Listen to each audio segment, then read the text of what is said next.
स्वागत है आपका फिर से एक नए वीडियो में। आज हम लोग 10th क्लास के साइंस के इम्पॉर्टेंस क्वेश्चंस को स्टार्ट कर रहे हैं जो 2024 के फाइनल एग्जाम में पूछा जाएगा। जैसा कि मैं बहुत सारा आज क्वेश्चंस लेकर आया हूं, आप पीछे देख सकते हो।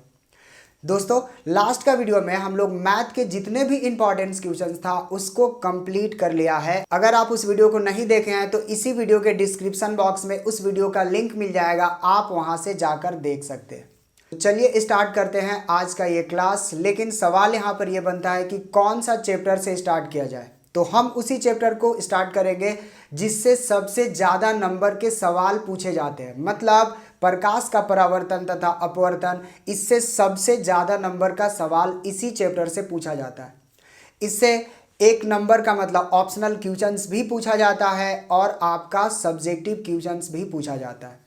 तो मैं सबसे पहले ये बात कर लेता हूं कि इस चैप्टर से टोटल कितने नंबर के सवाल आएंगे, मैं उस पर बात करता हूं। दोस्तों, अगर आप इस चैप्टर का अगर आप बात करते हो तो इस चैप्टर से टोटल 10 नंबर के सवाल पूछे जाएंगे। टोटल 10 नंबर के मतलब 5 नंबर के आपका ऑब्जेक्टिव पूछा जाएगा और 2 नंबर का आपका एक ग्राफ बनाने वाला पूछा जाएगा और 3 नंबर का एक न्यूमेरिकल क्वेश्चन पूछा जाएगा। तो सबसे पहले मैं यहाँ से ऑब्जेक्टिव से स्टार्ट करता हूँ, तो आप लोग हो जाए तैयार। और अगर आप इस चैनल पे पहली बार आए हैं तो प्लीज़ चैनल को सब्सक्राइब कर दे, बेल आइकन को दबा दे ताकि मेरा हर एक वीडियो आप तक पहुँच सके। और सबसे इंपॉर्टेंट, अपने दोस्तों में ज़रूर शेयर करें। तो चलिए देखते हैं इसका फर्स्ट क्वेश्चन क्या है। दोस्तों, यहाँ पर आप देख सकते हो कि यहाँ पर प्रकाश का परावर्तन तथा अपवर्तन का ढेर सारा क्वेश्चन है। तो मैं यहाँ से एक एक करके पहले ऑप्शनल क्वेश्चन पे बात करूँगा और उसके बाद मैं यहां आ जाऊंगा सब्जेक्टिव क्वेश्चंस पे और उसके बाद कुछ न्यूमेरिकल पार्ट्स भी इसका करवाऊंगा इसी वीडियो में। तो बने रहे वीडियो पे और देखेंगे यहां पर इसका फर्स्ट क्वेश्चन यहां पर क्या लिखा हुआ है। फर्स्ट लिखा हुआ है कि उत्तल दर्पण द्वारा बना प्रतिबिंब कैसा होता है। ठीक है, उत्तल दर्पण द्वारा बना प्रतिबिंब। भाई, उत्तल दर्पण क्या है? उत्तल दर्पण पता है ना कि दर्पण 2 प्रकार का होता है, एक अवतल दर्पण होता है और एक उत्तल दर्पण होता है। यहां देखेंगे उल्टा बनता है, वास्तविक बनता है, आवर्धित बनता है या सीधा बनता है। जी बिल्कुल, उत्तल दर्पण द्वारा जो बना प्रतिबिंब होता है वह सीधा होता है। इसी की वजह से ना हम लोग गाड़ी के साइड मिरर में इस दर्पण का इस्तेमाल करते हैं। तो उत्तल दर्पण द्वारा कैसा प्रतिबिंब बनता है? तो याद रखना, हमेशा सीधा प्रतिबिंब बनता है। ना जाने कई बार ये क्वेश्चंस को रिपीट कर चुका है आपके फाइनल एग्जाम में, बोर्ड के एग्जाम में और 2024 के एग्जाम में भी पूछने की संभावना है। उसके बाद इसका सेकेंड पार्ट क्या है? अवतल दर्पण का फोकस दूरी कैसा होता है। भाई, अवतल दर्पण का फोकस दूरी यहां पर देखना ध्यान से। अवतल दर्पण, आपको पता है ना कि अवतल दर्पण को इधर से पेंट करते हैं और आपको यह भी पता है कि यहां पर इसका फोकस होता है और इसके बाद यहां पर इसका वक्रता त्रिज्या होता है। आपको क्या पता है? देखो कि जब कोई प्रकाश किरण आता है और इस दर्पण से टकराकर हमेशा फोकस की तरफ जाता है। और यहां पर देखना, चीन परिपाटी में आपको क्या सिखाया गया था? चीन परिपाटी में आपको सिखाया गया था कि देखो, जो दाहिना साइड का जो दूरियां होगा ना, दाहिना साइड का, वो आपको पॉजिटिव लेने हैं और जो बायां साइड का होगा वो आपको नेगेटिव लेने हैं। मतलब इधर की दूरियां हमेशा क्या में मापी जाएगी? ऋणात्मक। और फोकस इसका किधर होता है? तो फोकस इसका इस साइड में होता है, मतलब बायां साइड में होता है। तो मैं कह सकता हूं कि जो अवतल दर्पण का फोकस दूरी होता है वह हमेशा हमेशा हमेशा कैसा होता है? ऋणात्मक होता है। कैसा होता है? ऋणात्मक होता है। देखो, मैं सिर्फ आपको ऐसा नहीं कर रहा हूं कि ऑप्शनल क्वेश्चंस लेकर आ गया हूं, मैं बोल रहा हूं कि इसका ही मैं हर क्वेश्चंस का रीजन दे रहा हूं कि इसी का यही ऑप्शंस क्यों होगा। ठीक है, तो उसके बाद अगला पार्ट आते हैं। मोटर गाड़ी में ड्राइवर के सामने कौन सा दर्पण लगा होता है? सुन रहे हो? मोटर गाड़ी में ड्राइवर के सामने मोटर गाड़ी में ड्राइवर के सामने कौन सा दर्पण लगा होता है? तो मैं यूं अगर कहूं कि मोटर गाड़ी जो होता है, मोटर गाड़ी का जो साइड मिरर होता है, जो पीछे का दृश्य हम देखते हैं कि कौन आ रहा है कौन नहीं आ रहा है, कौन सा बस ट्रक क्या आ रहा है, तो वहां पर हम लोग क्या करते हैं? बैठे बैठे देख लेते हैं। सोचो, अगर मान लो आप आगे की तरफ देख रहे हो और आगे की तरफ देख रहे हो और अचानक से कोई पीछे से बस आ रहा है और आपने क्या किया? साइड ले लिया, तो क्या होगा, पीछे से आएगा धड़ से मारेगा। तो ऐसे कंडीशन में हम लोग क्या करते हैं, एक दर्पण लगा कर रखते हैं। वह दर्पण क्या करता है, वह दर्पण यहां पर एक सीधा प्रतिबिंब बनाता है। मोटर गाड़ी में ड्राइवर के सामने कौन सा दर्पण लगा होता है भाई, मोटर गाड़ी में दर्पण के सामने हमेशा उत्तल दर्पण ही लगाया जाता है, अवतल नहीं लगाया जाता है। अवतल दर्पण का इस्तेमाल नहीं किया जाता है, ठीक है।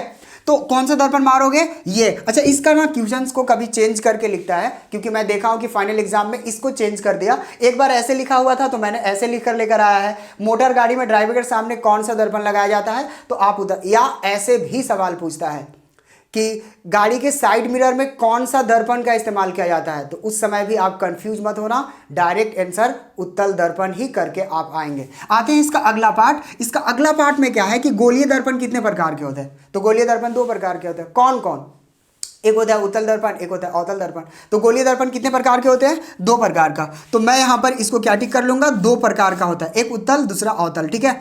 उसके बाद यहां पर अगला क्वेश्चन बोल रहा है, उस दर्पण का नाम बताएं। देख रहे हो यहां पर ये नाम ना थोड़ा मिट गया था, तो उस दर्पण का नाम बताएं जो बीम का हमेशा काल्पनिक, सीधा एवं छोटा प्रतिबिंब बनाता है। बीम का हमेशा काल्पनिक और उसके साथ साथ क्या सीधा लिखा हुआ है क्या, ठीक है, सीधा एवं, तो सीधा प्रतिबिंब किसका बनता है, तो ये आपका उत्तल दर्पण का बनता है। कैसा प्रतिबिंब, सीधा प्रतिबिंब। समझ में आ रहा है क्या, ठीक है। आप यहां तक का क्या करो, स्क्रीनशॉट लो, और उसके बाद यहां पर बहुत सारे क्वेश्चंस लेकर आया हूं। मैं बताया ना कि इस चैप्टर से बहुत सारे क्वेश्चंस, मतलब 10 नंबर के पूछते हैं। तो अगर 10 नंबर के सवाल पूछ रहे हैं तो उसकी तैयारी भी 10 नंबर टाइप का होना चाहिए, ठीक है। आप इसका एक बार स्क्रीनशॉट लो और उसके बाद देखते हैं कि हम उसी चैप्टर से और क्वेश्चन क्या है, अवतल लेंस द्वारा किसी वस्तु का हमेशा किस प्रकार का प्रतिबिंब बनता है। दोस्तों, जब आप लेंस का, प्रकाश का परावर्तन तथा अपवर्तन का वो चैप्टर को आप खोलेंगे तो आपको दिखेगा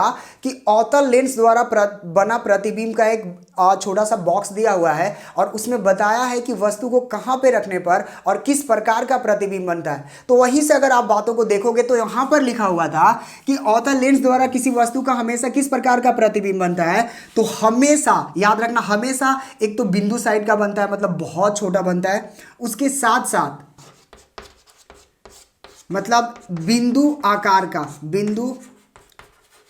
का, समझ में आया क्या। उत्तल लेंस द्वारा बना प्रतिबिंब कैसा होता है, आभासी तथा छोटा होता है, बिंदु आकार का। ये बातें मैंने कहां से बोला, आपका एनसीईआरटी का ही चैप्टर से बोला हूं, आप वहां पर जाकर देख सकते हो। ये बातें ना आपका एनसीईआरटी बुक में लिखा हुआ है। अगला क्वेश्चन क्या है, उस उत्तल दर्पण की फोकस दूरी क्या होगी जिसकी वक्रता त्रिज्या 32 सेंटीमीटर है। देखो ये क्वेश्चन ना इंपॉर्टेंस है, क्यों, क्योंकि ये बहुत बार पूछ चुका है। तो ये क्वेश्चन ना बहुत इंपॉर्टेंट है आपके एग्जाम के दृष्टि से। क्या बोल रहा है कि देखो यहां पर दिया क्या है, वक्रता त्रिज्या 32 सेंटीमीटर है। तो भाई आर का वैल्यू कितना दिया हुआ है, 32 सेंटीमीटर। हमें फोकस दूरी हमसे पूछ रहा है, यानी एफ पूछ रहा है। हमने क्या पढ़ा था, हमको एक बात पता है कि पहले फिल करना, ये क्वेश्चन को फिल करो। ये आपका उत्तल दर्पण है, ये अवतल दर्पण है। ये अवतल दर्पण में आपको पता है कि यहाँ पर इसका फोकस होता है, और जस्ट इसका जस्ट दुगना पार्ट जो होता है वो आपका क्या होता है, वक्रता त्रिज्या। वक्रता त्रिज्या का मतलब ये आपका ध्रुव है, और यहां से यहां तक की दूरी को हम वक्रता त्रिज्या कह रहे हैं। ये चूंकि ये सेंटर है ना, और ये आपका क्या होगा, फोकस दूरी। अगर ध्यान से देखो, हम डायरेक्ट ऐसे बोल सकते हैं कि यहां से यहां तक का अगर डिस्टेंस हमारा 32 सेंटीमीटर है, तो यहां से यहां तक का डिस्टेंस कितना होगा, मतलब इसकी दूरी कितनी होगी, तो इसका कितना हो जाएगा, 16 सेंटीमीटर। अब यहां पर हम इसका फॉर्मूला के द्वारा सॉल्व करके देखते हैं। अब ना इसे हम फार्मूला पर सेट करके देखते हैं। तो हमने क्या पढ़ा था कि एफ बराबर क्या होता है, यानी एफ जो होता है वो वक्रता त्रिज्या का आधा होता है। मतलब जो फोकस दूरी होता है वह वक्रता त्रिज्या का आधा होता है, आधा। तो हम क्या करेंगे, इसका वैल्यू पुट कर देंगे। देखो एफ ना अपना स्थान पर आर का वैल्यू कितना दे रखा है, 32 सेंटीमीटर। 2 से इसको डिवाइड कर दोगे तो कितना आ जाएगा, 16 सेंटीमीटर। यानी उसका जो वैल्यू आएगा वो कितना आएगा, 16 सेंटीमीटर। ये क्वेश्चन बहुत इंपॉर्टेंट है। हो सकता है कि यहां पर 32 सेंटीमीटर ना लिखकर कोई और वैल्यू लिख दे, 40 सेंटीमीटर लिख दे, 20 सेंटीमीटर लिख दे, 100 सेंटीमीटर लिख दे। लिखने दो, आपको ये फॉर्मूला बस याद होना चाहिए, F is equal to R upon 2। R क्या है, आर उसकी वक्रता त्रिज्या है, और वक्रता त्रिज्या का हमेशा आधा होता है क्या, फोकस दूरी, वक्रता त्रिज्या का हमेशा आधा होता है फोकस दूरी। मतलब मैं यूं कह सकता हूं कि फोकस दूरी का जो वक्रता त्रिज्या होता है वह हमेशा दुगना होता है। आप ये पिक्चर में भी देख सकते हो जो मैंने बनाया है, ठीक है। तो आप इसे क्या करो, नोट करो। देखते हैं इसके और क्वेश्चंस पे बात करते हैं। यहां पर लिखा हुआ है किस दर्पण में वास्तविक फोकस होता है। देख रहे हो, किस दर्पण में वास्तविक फोकस होता है। तो वास्तविक फोकस कौन सा दर्पण में होता है, अवतल में, ठीक है, उत्तल में या समतल में। तो इसका आंसर क्या होगा, अवतल दर्पण में। अवतल दर्पण में हमेशा कैसा होता है, वास्तविक फोकस होता है। क्यों, आपको पता है ना कि अगर मैं एक दर्पण बनाऊं इस टाइप का, तो इधर वाला जो पार्ट होता है वास्तविक माना जाता है और दर्पण का जो पीछे वाला पार्ट होता है वो काल्पनिक माना जाता है। तो इसका कौन सा आंसर हो जाएगा, इसका हो जाएगा आपका अवतल। कौन सा दर्पण, अवतल दर्पण में हमेशा वास्तविक फोकस बनता है, ठीक है, फोकस ही बोला है ना। हजामती दर्पण के रूप में किस, क्या है यार, हजामती दर्पण के रूप में किस दर्पण का उपयोग किया जाता है। ऐसे भी समझ सकते हो कि हजामत बनाने के लिए, हजामत समझते हो, हजामत का मतलब होता है जो सेविंग वेविंग करवाते हो ना, बाल, हाँ सेविंग करवाते हो, तो सेविंग करवाने के लिए कौन सा दर्पण का इस्तेमाल किया जाता है भाई, उत्तल का तो नहीं करेंगे और समतल का भी नहीं, तो यहाँ पर ना अवतल दर्पण का इस्तेमाल करी जाती है। हजामत बनाने के लिए हमेशा अवतल दर्पण का इस्तेमाल किया जाता है। अगला क्वेश्चन देखो, अगला क्वेश्चन में बोल रहा है कि लेंस का एसआई मात्रा क्या होता है। लेंस का एसआई मात्रा क्या होता है, तो देखो लेंस का एसआई मतलब जूल होता है, वाट होता है, अर्ग होता है या डायोप्टर होता है। हमेशा एक बात याद रखें कि जो लेंस का एसआई मात्रक होता है वह डायोप्टर होता है। अब कहोगे कि सर ऐसा क्यों, मतलब डायोप्टर ही क्यों होता है, दूसरा भी तो हो सकता है भाई। लेंस का एसआई मात्रक डायोप्टर होता है तो होता है, इसमें और क्या, मतलब मैं क्या कर सकता हूं कि क्यों होता है। उन्होंने कह दिया कि लेंस का जो स्टैंडर्ड जो एसआई यूनिट है उन्होंने बना दिया कि ना डायोप्टर से ही इंडिकेट करना है, जिसका शॉर्ट फॉर्म ना डी होता है, ठीक है। तो अगर डायोप्टर से दिखाना है तो डायोप्टर होता है। तो लेंस का एसआई मात्रक मैं क्या बता सकता हूं कि लेंस का एसआई मात्रक हमारा क्या होता है, डायोप्टर। तो ये आपका ऑप्शनल में जो क्वेश्चन 5 नंबर के पूछने वाले हैं, लगभग आपका इतना क्वेश्चंस को कर लो, आपका जो 5 नंबर का क्वेश्चन है वो नहीं छूटेगा। अब हम लोग 3 नंबर पे और 2 नंबर पे क्वेश्चंस पे बात करने वाले हैं। आप इसे एक बार नोट करें या आप इसका स्क्रीनशॉट ले और करते हैं अब 2 नंबर और 3 नंबर वाले क्वेश्चंस।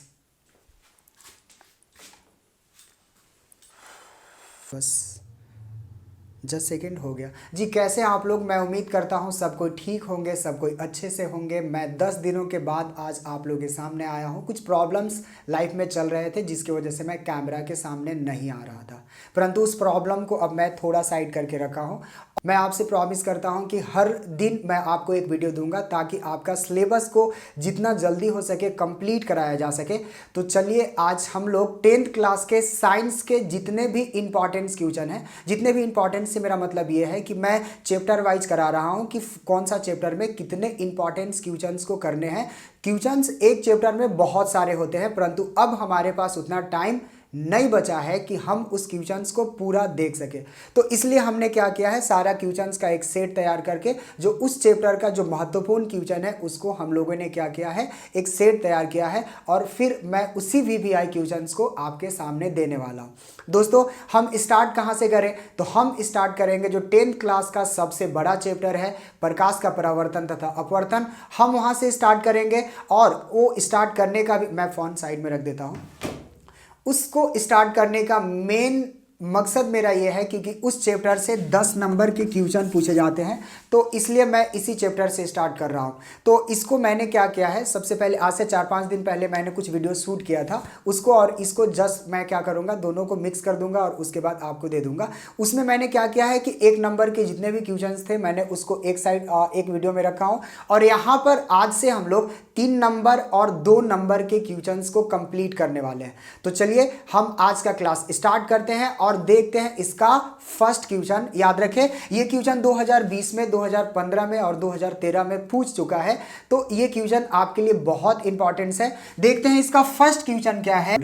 10 सेंटीमीटर लंबाई का कोई बीम 40 सेंटीमीटर त्रिज्या के किसी अवतल दर्पण के सामने रखा गया है। दोस्तों अवतल दर्पण क्या होता है, अवतल दर्पण की जो फोकस दूरी और वक्रता त्रिज्या होता है वो माइनस में होता है। ये बातें आपको पहले से आपके टीचर बता दिए होंगे, अगर नहीं भी बताए होंगे तो मैं यहाँ पर बता रहा हूं। और यहां पर दर्पण के सामने 36 सेंटीमीटर की दूरी पर रखा गया है, मतलब एक वस्तु को 36 सेंटीमीटर के अवतल दर्पण के सामने रखा गया है। तो मैं यहाँ पर आपका एक अवतल दर्पण बना लेता हूँ। चलो यहाँ पर ही देख लो, ये आपका अवतल दर्पण है और यह क्या है, इस दर्पण से कितना दूरी पर है, तो ये वस्तु को कोई रखा गया है 36 सेंटीमीटर की दूरी पर। मतलब यहाँ पर u का वैल्यू क्या दिया है, अगर आप u का वैल्यू देखोगे तो यहाँ पर आपको मिलेगा -36 सेंटीमीटर। इसका प्रतिबिंब की स्थिति बोला है, मतलब आपका v का वैल्यू पता नहीं है। ठीक है, उसके साथ साथ और बात करते हैं। यहां पर देख सकते हो, और इसमें क्या देखा दिया है 40 सेंटीमीटर त्रिज्या, यानी r का वैल्यू कितना दिया है -40 सेंटीमीटर। तो f का वैल्यू क्या होता है, तो f क्या होता है r/2। तो r/2 का मतलब कितना 40/2, -40/2। इसको आप काटोगे तो कितना आ जाएगा -20। याद रखें, यानी इसका जो फोकस दूरी आएगा वो कितना आएगा -20 सेंटीमीटर आएगा इसकी फोकस दूरी। अब हम क्या करेंगे, दर्पण सूत्र लगाएंगे।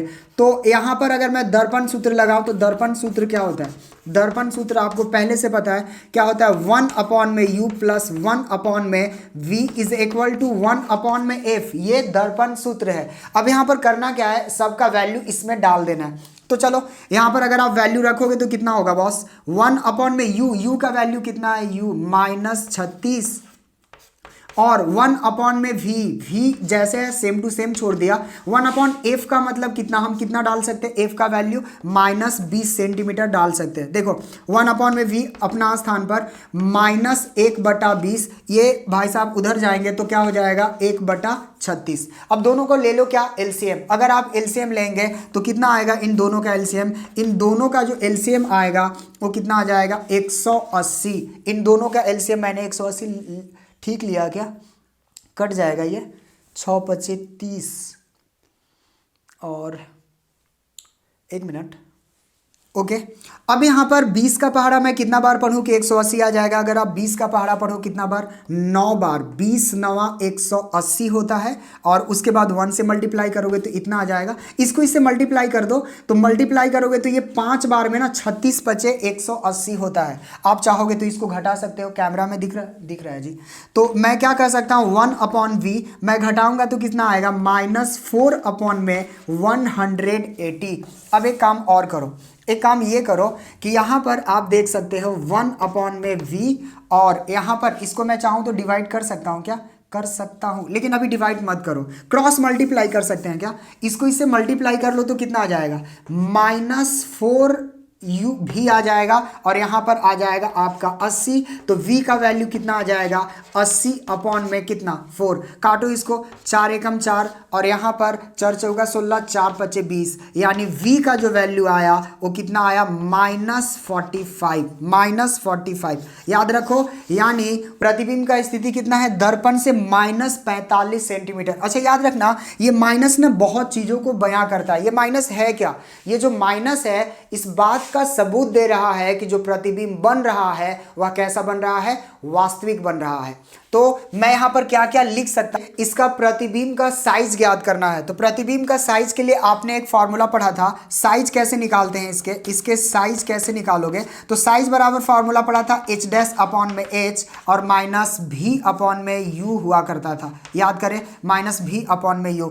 h' का वैल्यू अपने को पता नहीं है, जो प्रतिबिंब आया है ना उसकी हाइट कितनी है ये हमें पता नहीं है। तो मैं क्या कर रहा हूं, इसको सेम टू सेम छोड़ा, h का वैल्यू अपने पास है, दिया हुआ है ना 10 सेंटीमीटर। मैं यहां पर लिख सकता हूं क्या, h बराबर 10 सेंटीमीटर भी लिख सकता हूं। तो मैं यहां पर 10 लिख दिया। u का वैल्यू देखो अभी यहां पर कितना आया 45 और v का वैल्यू आपका कितना आया है -36। इसको क्या करें, इसको यहाँ पर आप देखो, यहाँ पर माइनस है, माइनस यहाँ भी रहेगा, ये इससे कट जाएगा। 9 से काटो, 9 पचे 45 और 9 चौका 36, ये माइनस माइनस प्लस हो जाएगा। अच्छा याद रखो, ये माइनस भी रहेगा ना तो हाइट को ना हमेशा पॉजिटिव लिया जाता है, हाइट कभी नेगेटिव नहीं हो सकता। तो यहाँ पर कितना हो जाएगा 10 पचे 50। यहाँ पर अगर मैं क्रॉस मल्टीप्लाई करूँ तो क्रॉस मल्टीप्लाई करने में हमारा क्या रिजल्ट मिलेगा, इसको इससे मल्टीप्लाई करेंगे तो हमें मिलेगा कितना 4h' और 4h' और इज इक्वल टू कितना यहाँ पर मिल जाएगा आपका 50। तो एच डैश बराबर क्या हो जाएगा 50/4। ठीक है, मैं कहाँ कितना काट सकता हूँ ना, 2 दूना 4 और यहाँ पर 25 दूना 50, इसको काटूंगा यानी एच डैश का वैल्यू कितना आया 12 पॉइंट कितना आपका 5 आया। ठीक है, ये आपका एच डैश का वैल्यू है, ये आपका एच डैश का वैल्यू है। ठीक है, तो यहाँ पर प्रतिबिंब का जो साइज का बात कर रहा था, वो प्रतिबिंब का जो साइज आया है वो कितना है, वस्तु से बड़ा आया है। वस्तु कितना सेंटीमीटर का था 10 सेंटीमीटर का, और प्रतिबिंब का साइज कितना आया है 12.5 सेंटीमीटर। ये सब सेंटीमीटर में है ना। अब मेरे पास स्पेस नहीं बचा हुआ है कि मैं इसको लिखूं, आप इस चीज़ों को ध्यान से देखना। यहाँ पर अगर एच डैश का वैल्यू जो है वो प्रतिबिंब से बड़ा आया ना, तो हम कह सकते हैं कि अतः प्रतिबिंब का जो साइज है वस्तु से बड़ा है। यहाँ पर ये माइनस क्या बता रहा है कि प्रतिबिंब ना वास्तविक बन रहा है, तो हम कह सकते हैं कि अतः प्रतिबिंब का जो साइज है वस्तु से बड़ा है, वास्तविक बन रहा है। ठीक है, और यहां पर उल्टा भी बन रहा है, तो मैं कह सकता हूं प्रतिबिंब का साइज वास्तविक, उल्टा और वस्तु से बड़ा बनेगा। करें, अब इस क्वेश्चन को ध्यान से देखेंगे। इस क्वेश्चन में क्या बोल रहा है कि अवतल दर्पण में बनते हुए प्रतिबिंब का स्वच्छ किरण आरेख खींचे जब वस्तु को फोकस एवं वक्रता केंद्र के बीच रखा जाता है। याद रखिए ये क्वेश्चन 2019 के साथ साथ 2013 और 2014 में भी पूछ दिया है। दोस्तों सिर्फ इस क्वेश्चन को ही आपको याद नहीं रखना है, मैं आपको कुछ दिखा रहा हूं। ये 10th क्लास का ना आपका एक क्या है किताब है, आप इस चीज़ों को ध्यान से देखना, मैं कैमरे में दिखा रहा हूँ। ठीक है, ये पार्ट जो दिख रहा है आपको, दिख रहा होगा, ये जितने भी कितने पार्ट है 6 पार्ट है ना, आप इसको याद कर लेना। इसमें से एक क्वेश्चन ना पक्का 3 नंबर का पूछ लेगा। ठीक है, आप इसको एक बार फिर से देख ले, शायद आपका मैं कैमरा में दिखा पा रहा हूँ। इसको आपको याद करना है और ये फिगर बनाने भी आना चाहिए, और ये भी आपको आना चाहिए कि कौन से वस्तु को हम कहाँ रखेंगे, वक्रता केंद्र पर रखेंगे तो उसका प्रतिबिंब कहाँ बनेगा, हम उसको फोकस पर रखेंगे तो उसका प्रतिबिंब कहाँ बनेगा। ये टोटल प्रॉपर्टी को आपको अच्छे ढंग से याद कर लेना है। और यहां से 3 नंबर का एक सवाल यहां से पूछता है, या अगर यहां से नहीं पूछा तो लेंस वाला पूछेगा। मैं आपको लेंस वाला भी दिखा देता हूं कि वहां से पूछता है, तो 3 नंबर का एक सवाल पूछे जाते हैं। लेंस वाला देख सकते हो, मैं आपको लेंस वाला दिखा रहा हूं, ये आप ही का किताब है ना जी, 10वीं क्लास का ये किताब है, आप देख सकते हो लेंस वाला। मैं सबका तो यहां पर करके दिखाऊंगा नहीं क्योंकि ये वीडियो ना काफ़ी बड़ा हो जाएगा, तो आप ना इसे थोड़ा सा ध्यान में रखें और इस चीज़ को देखें। यहां पर अगर आप इसे याद कर लेते हैं तो 3 नंबर आपका कहीं नहीं जाएगा। हर वर्ष इस टाइप का एक सवाल पूछता है। तो यहां पर देख लो, चूंकि ये सवाल बार बार रिपीट किया गया है इसलिए मैं इसे करा दे रहा हूं। यहां पर क्या बोल रहा है कि अवतल दर्पण में बनते हुए प्रतिबिंब का स्वच्छ किरण आरेख खींचे जब वस्तु को फोकस और वक्रता केंद्र के बीच रखा जाता है। चलो हम लोग खींचना स्टार्ट करते हैं। तो सबसे पहले करना क्या है, एक आपको अवतल दर्पण बनाना है।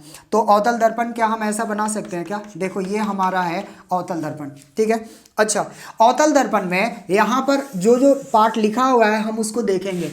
अवतल दर्पण में बनते हुए प्रतिबिंब का स्वच्छ किरण आरेख खींचिए जब वस्तु को, यहाँ पर ध्यान से देखना, जब वस्तु को फोकस एवं वक्रता के बीच में रखा जाता है। देखो ये आपका ध्रुव है, यहाँ पर आपका फोकस है और ये वाला पार्ट ना आपका वक्रता केंद्र है।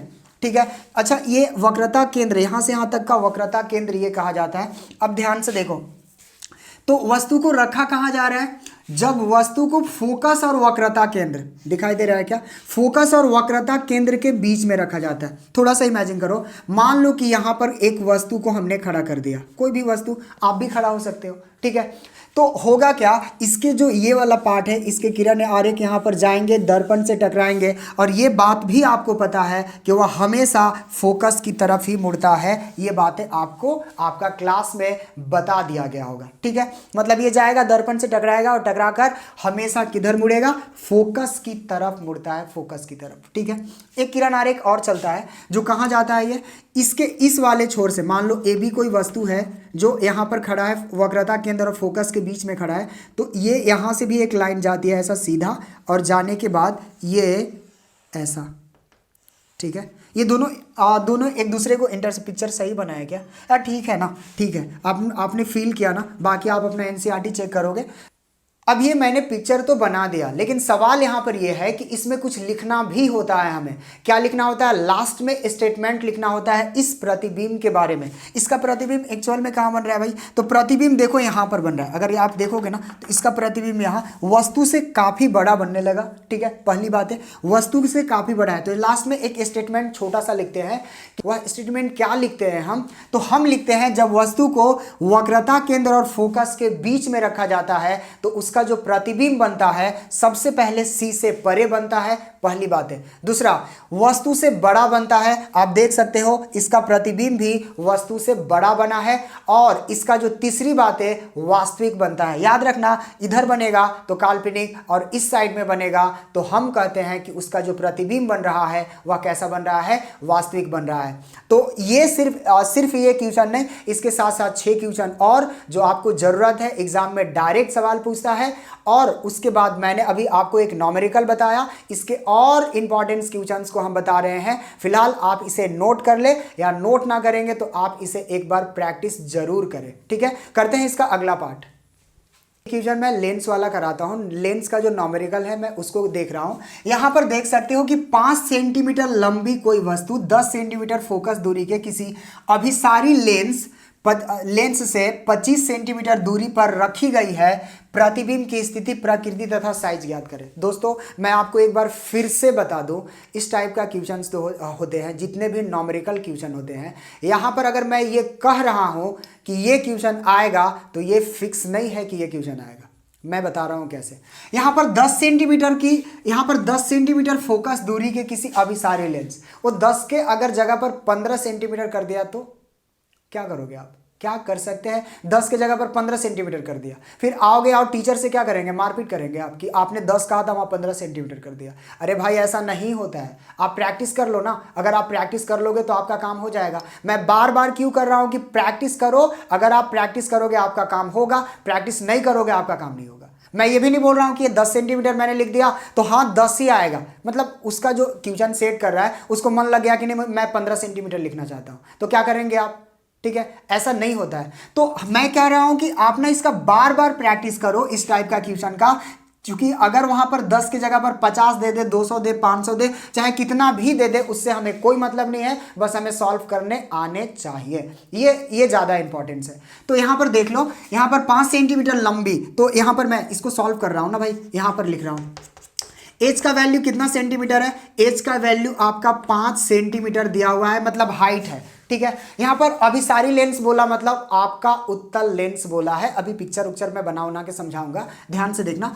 तो उसके बाद 10 सेंटीमीटर फोकस दूरी, तो आपको यह जानना होगा कि जो आपका उत्तल लेंस होता है उसका फोकस दूरी माइनस में होता है या प्लस में होता है। तो ये जो उत्तल लेंस होता है ना, उसका जो फोकस दूरी होता है ना भाई, उसका प्लस में फोकस दूरी होता है। और यह 10 सेंटीमीटर का है। कितना? फोकस दूरी के किसी अभिसारी लेंस से 25 सेंटीमीटर दूरी पर रखा गया है।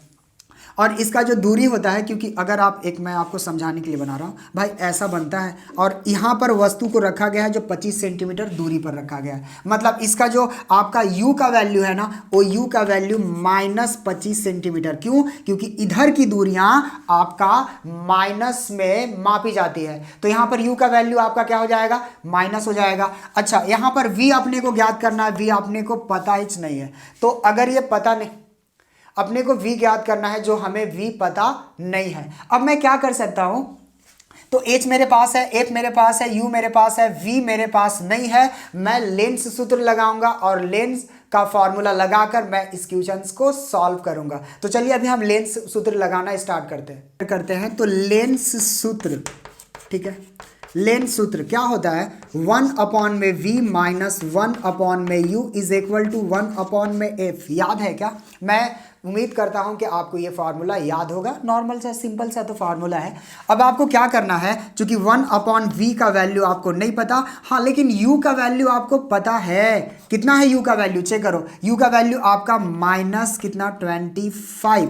और यहाँ पर 1/f का वैल्यू यहाँ पर दिया हुआ है ना 10 सेंटीमीटर, तो यहाँ पर 10 लिख दो। करो क्या? देखो ये माइनस माइनस ना प्लस हो जाएगा, तो क्या हो जाएगा यहाँ पर प्लस 1/25 और 1 यहाँ पर कितना आ जाएगा 10। अब क्या करो, इस वाले पोर्शन को उठाकर उधर फेंको तो क्या होगा 1/v और यहाँ पर 1/10 और यहाँ यहाँ यहाँ -1/25। मैं यहाँ कर सकता हूँ जी, मैं कर सकता हूँ, देखना ध्यान से मैं क्या कर रहा हूँ। 1/v अपना स्थान पर, इन दोनों का ले लो एलसीएम। अगर आप एलसीएम लोगे तो कितना आएगा, एलसीएम इसका आ जाएगा 50। यहाँ पर देख लेना 10 × 50 और यहाँ 25 दूना 50, यानी 1/v इज इक्वल टू आपका यहाँ पर आ जाएगा कितना, यार क्या लिख रहा हूँ मैं यहाँ, 10 × 50, जीरो क्यों लिखा था, यहाँ पर 3 आएगा, यहाँ पर 3 आएगा और यहाँ पर हो जाएगा आपका कितना 50। मल्टीप्लाई कर दो, यहाँ पर आपका 3 भी होगा और यहाँ पर 50 होगा। यहाँ पर v इज इक्वल टू 50/3। आप चाहो तो इसे और काट सकते हो, क्या हो जाएगा 16 या 48 और 2 50, यानी जो v का वैल्यू आएगा यानी कितना 16.67। ठीक है, अप्रॉक्सीमेट में मैं एक बार आंसर चेक कर लेता हूँ जी। बिल्कुल सही है, आंसर सही है। अच्छा, इसमें और क्या बोला, ये आपका इसका सॉल्यूशन है, आप इसका स्टेटमेंट लिख लेना। हम करते हैं इसका अगला पार्ट, देखते हैं इसका फिर से एक इंपॉर्टेंस क्वेश्चन, कौन सा इंपॉर्टेंस क्वेश्चन रखा है, तो चलिए आप इसे नोट करो, करते हैं इसका अगला पार्ट। देखेंगे एक और क्वेश्चन बहुत अच्छा है, लिखा है 5 सेंटीमीटर लंबाई का कोई बीम 30 सेंटीमीटर वक्रता त्रिज्या के किसी उत्तल दर्पण के सामने 20 सेंटीमीटर की दूरी पर रखा गया है। प्रतिबिंब की स्थिति, प्रकृति तथा साइज ज्ञात करें। देखो मैं इसको सॉल्व नहीं करा रहा हूं क्योंकि वीडियो काफी बड़ा होते जा रहा है, मैं इसको सिर्फ बता रहा हूं, आप लोग ना घर पर सॉल्व करना। तो यहाँ पर 5 सेंटीमीटर लंबाई का यानी एच का वैल्यू कितना दिया है, एच का वैल्यू आपका 5 सेंटीमीटर दिया हुआ है। कोई बीम 30 सेंटीमीटर वक्रता त्रिज्या के, यानी आपका उत्तल दर्पण का वक्रता त्रिज्या पॉजिटिव होता है, वक्रता त्रिज्या के किसी उत्तल दर्पण के सामने 20 सेंटीमीटर की वक्रता त्रिज्या, इसका कितना 30 सेंटीमीटर वक्रता त्रिज्या के, मतलब तो इसका फोकस दूरी कितना होगा, जस्ट उसका आधा होता है, वक्रता त्रिज्या का आधा होता है उसका फोकस दूरी। और ये जो आपका उत्तल दर्पण का जो वक्रता त्रिज्या होता है वो आपका नेगेटिव होता है। तो ये कितना सेंटीमीटर हो जाएगा आपका 15 सेंटीमीटर। यहाँ पर दर्पण के सामने 20 सेंटीमीटर की दूरी पर रखा गया है, तो यानी अगर इसका 20 सेंटीमीटर का दूरी है तो हम कह सकते हैं कि u का वैल्यू आपका कितना होगा -20 सेंटीमीटर। सब का वैल्यू सब सेंटीमीटर में है ना, तो सब सेंटीमीटर में मानकर चलेंगे। उसके बाद आप यहाँ पर लगाओगे कौन सा, दर्पण सूत्र लगा दो। तो दर्पण सूत्र का फॉर्मूला आपको पहले से पता है, 1/u + 1/v is equal to 1/f होता है। इसी फॉर्मूला पर आपको ये वैल्यू जो आपका है इसको पुट कर देना है, आपका आंसर आ जाएगा और स्टेटमेंट आप लास्ट में लिख लेना। ठीक है, देखते हैं इसका अगला जो क्वेश्चन अब बताने जा रहे हो, बहुत इंपॉर्टेंट है, आप इसे एक बार नोट करो और उसके बाद इसे सॉल्व जरूर करना घर पर। ठीक है, सॉल्व जरूर करना और आपका कमेंट्स बॉक्स में बताना कि इसका आंसर कितना आया। मैं बता दूंगा कि हाँ आपका आंसर गलत आया या सही आया। ठीक है, तो आप इसे नोट करें, करते हैं इसका अगला पार्ट। 2017 में पूछा, 2015 में पूछा और यह आगे ना कंटिन्यू हमेशा पूछते रहता है, मतलब 3 साल तो ऐसा दिख रहा है क्वेश्चन बैंक में कि 3 साल पूछा है ये क्वेश्चन। तो यहाँ पर देख लो, बहुत सिंपल सवाल है, बहुत सिंपल है ये। देखो मैं क्या कर रहा हूँ, अवतल दर्पण में बनते हुए प्रतिबिंब का स्वच्छ किरण आरेख खींचिए जब वस्तु वक्रता केंद्र पर रखा हुआ है। कौन सा दर्पण बोला है, अवतल दर्पण। आपको पता है ना अवतल दर्पण ऐसा होता है, ये आपका अवतल दर्पण है। अच्छा, यहाँ पर बोल रहा है कि एक किरण आरेख खींचो जब वस्तु को कहाँ रखा गया हो, वस्तु को रखा गया हो आपका किरण आरेख खींचे जब वस्तु वक्रता केंद्र पर रखा गया हो, वस्तु को रखा गया हो वक्रता केंद्र पर। आपको पता है ना कि ये आपका फोकस होता है और इसका जस्ट दुगना पर, जस्ट मतलब कितना, अगर ये 10 सेंटीमीटर का है तो 10 सेंटीमीटर इधर से कर दो और यहाँ पर आपका वक्रता केंद्र होता है। समझ में आया क्या? फिर क्या होगा, एक किरण ना यहाँ पर वस्तु को मान लो, जस्ट इमेजिन कि आपने यहाँ पर खड़ा कर दिया और बोला भी है, इमेजिन नहीं करना आपको, बोला है, इमेजिन बोला है कि वस्तु को कहाँ खड़ा करना है, वस्तु को वक्रता केंद्र पर। तो एक लाइन ऐसा सीधा जाता है, इसका जो किरण आरेख जाएगा जाकर टकराएगा और टकराने के बाद वो कहाँ, फोकस की तरफ मुड़ता है। ठीक है, ये बातें क्लियर है क्या। एक किरण आरेख और जाता है जो कहाँ से जाता है, ये इसका सेंटर, ये जो आपका ये क्या है, वस्तु है ना, वस्तु को यहाँ से आप फोकस की तरफ मोड़ो और यहाँ से जाने के बाद यह क्या करेगा, इधर आएगा और आने के बाद दोनों एक दूसरे को देखो इस पॉइंट पर इंटरसेक्ट करेंगे। अच्छा, ये पिक्चर ना थोड़ा सा इधर हो गया है, इसको मिटा लो। और ये दोनों लगभग, मतलब ये जहाँ पर बन रहा है ना, ये लगभग दोनों समान ही बनता है। जब आप स्केल से बनाओगे ना तो पिक्चर ना एकदम पूरा एग्जैक्ट बनेंगे, इधर उधर नहीं बनेगा। तो आपने क्या देखा, लास्ट में एक छोटा सा स्टेटमेंट लिखना होता है, 2 नंबर का सीधा सवाल पूछता है, आने चाहिए, और मुझे लगता है आपको आ भी गया होगा। आपको लिखना क्या है, जब वस्तु को वक्रता केंद्र पर रखा जाता है तो उसका प्रतिबिंब वक्रता केंद्र पर ही बनता है, वास्तविक बनता है, वस्तु के बराबर बनता है तथा उल्टा बनता है। सुन लिया क्या। ठीक है, तो ये चीज ना आप अच्छे से प्रैक्टिस इसका कर लेना। देखते हैं इसका एक और इंपॉर्टेंट क्वेश्चन, आप इसे नोट करो। तो इस चैप्टर का लास्ट क्वेश्चन, और आप ध्यान से सुनेंगे, इसमें इस चैप्टर से जितने भी इंपॉर्टेंट क्वेश्चंस था मैंने आपको सबको कंप्लीट करा दिया। मतलब इससे ज़्यादा 2010 से लेके 2023 तक के एग्जाम में इससे ज़्यादा इस चैप्टर से क्वेश्चंस नहीं पूछे गए हैं। तो एक वीडियो में आपका प्रकाश का परावर्तन तथा अपवर्तन बिल्कुल कंप्लीट हो चुका है। एक वीडियो में प्रकाश का परावर्तन तथा अपवर्तन बिल्कुल कंप्लीट हो चुका है। 2010 से लेके 2023 तक के एग्जाम में जितने भी क्वेश्चन पूछे गए थे इस चैप्टर से, हमने टोटल क्वेश्चंस को कंप्लीट कर लिया है। कल से जो नया वीडियो आएगा उसमें हम लोग अलग अलग चैप्टर से कितने इंपॉर्टेंट क्वेश्चंस है उसको हम लोग करेंगे। तो अगर आप उस क्वेश्चन को कर लेंगे तो एग्जाम में आप बेहतर से बेहतर रिजल्ट कर सकते हैं। लास्ट एक क्वेश्चन बचा हुआ है, हम इसका देख लेते हैं। बोल रहा है 30 सेंटीमीटर वक्रता त्रिज्या वाले, और क्या बोल रहा है, किसी उत्तल दर्पण से कोई बीम 20 सेंटीमीटर के दूरी पर रखा गया है। उत्तल दर्पण से, सुनना ध्यान से, तो उठेंगे इस क्वेश्चन को। तो इसमें बोला क्या, यहाँ पर 30 सेंटीमीटर वक्रता त्रिज्या वाले, यानी आर बराबर कितना दिया हुआ है, प्लस 30 सेंटीमीटर। बता सकते हो प्लस क्यों लिखा, क्यों का जवाब दे सकते हो, क्योंकि उत्तल दर्पण था और इसका वक्रता त्रिज्या क्या होता है, पॉजिटिव। तो फोकस दूरी क्या होगा, जस्ट उसका आधा मतलब r/2 कर दो। r/2 करोगे तो कितना हो जाएगा, यहाँ पर 30/2 कर दो, यानी इसका जो फोकस दूरी आएगा वो 15 सेंटीमीटर। याद रखना पॉजिटिव आएगा।